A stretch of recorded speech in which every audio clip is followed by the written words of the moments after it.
Saka ano pakialam ni Bella sa editing? Tama. Ano bang feeling niya na pinag-iinitan siya? Ano ba to, Bella? Totoo ba to na ikaw ay sakit ng ulo ng produksyon? Totoo ba yun, Bella? Bella Padilla, sakit raw sa ulo at bida-bida sa set, ayon sa ibinalita ni OJ Diaz sa kanyang showbiz update. Noong nakaraang araw, nag-post si Bella sa kanyang Instagram ng, "When you give it your all pero di man lang pala siya day-ender." Ayon sa ulat, sa bagong series niyang Blood vs. Duty, naging sakit sa ulo na raw ang aktres. Nangingialam raw siya sa script, sa eksena at kung sino ang dapat present sa set, sa cliffhanger ng episode o ang huling eksena kung saan ang karugtong ay aabangan sa susunod na episode. May inirereklamo di umano siya na kapwa-artista sa top management, na di man lang raw dumaan sa production team ang kanyang reklamo. Naging sakit sa ulo na raw itong si Bella at feeling magaling. Ayaw din umano raw niya kay Baron Geisler at tinawag pa raw niya itong retarded, ayon sa ulat ni OG. Dati na raw may nakaalitan si Bella sa mga nakaraan niyang pelikula. Gaya na lang raw ni na Carlo Aquino, Rhea Ataide, at sa beshi niyang si Angelica Panganiban.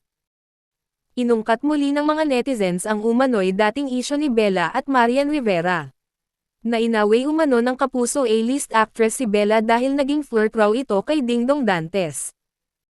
Usap-usapan ngayon ang pag-friendship over umano ng ang Becky, o ang grupo ni na Angelica Panganiban, Kim Chiu at Bella Padilla. Nagsimula raw ang hidwaan ng mag-momzy na sina Kim Chiu at Bella, noong isiniwalat at kinumpirma niya sa panayam niya sa Fast Talk with Boy Abunda noong Pebrero, ang pagpapa-freeze ni Kim sa kanyang eggs. Ito ay preparasyon sa pamamagitan ng pag-save ng kanyang egg cells kung sakaling hindi siya mabubuntis naturally. Nabalita si Kimi, Yes. the egg freezing thing. Yeah. Is that something that you would do?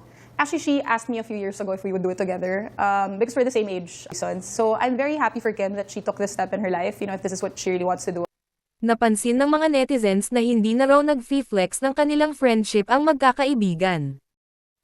Noong Abril, sa birthday ni Chanita Princess, ay may birthday message si Bella, na dinedma ni Kim.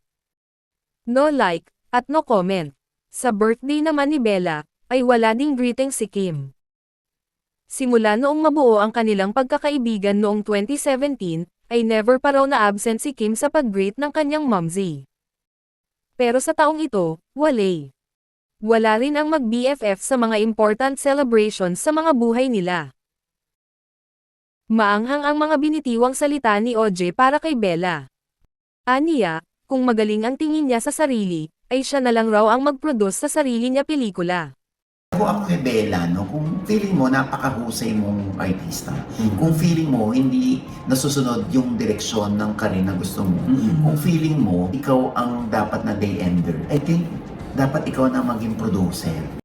Hindi nabanggit ni OJ pero sa di nakakaalam, bukod sa pagiging artista, ay may naiproduce ng pelikula si Bella. Yung libro sa napanood ko, ay bukod sa producer siya, ay siya rin ang nagdirect at ang bida. Hot seat din ang actress matapos siyang hingan ng opinyon tungkol sa tito niyang si Senator Robin Padilla. Ang senador ay kinuha ng production team ng Blood vs. Duty. Bilang sikat na action star dati, ay napagdesisyonan ng management na kunin sa serye ang senador. Na siya namang hindi nagustuhan ng karamihan, na may magkaibang political views sa actor-senator. Nabash ang actress ng patulan niya ang comment ng isang netizen, na dumb o bobo umano ang tito niya. Sagot ni Bella ay ang pagtawag ng bobo sa kapwa ay hindi nakakasmart. Nadamay si Bella at kinuwestiyon ang pagkatao niya. Ayon naman kay Bella, "We are related but we managed to agree to disagree." Dumistansya ang aktres sa political affiliation ng kanyang tiyuhin na si Senator Robin Padilla. Nilinaw ni Bella na hindi na sila masyadong nagkikita ng senador. 3 taon na raw ang nakalipas mula nang magkita silang muli. Magkaiba rin umano ang kanilang ideologies o paniniwala. Dagdag pa niya, "I remain grateful to his kindness, but I also maintain an independent and personal sense of being in charge of my career, choices and convictions." At wala rin daw siyang kinalaman sa pagcast ng uncle niya sa teleserye. Kilala si Bella bilang opinionated na babae.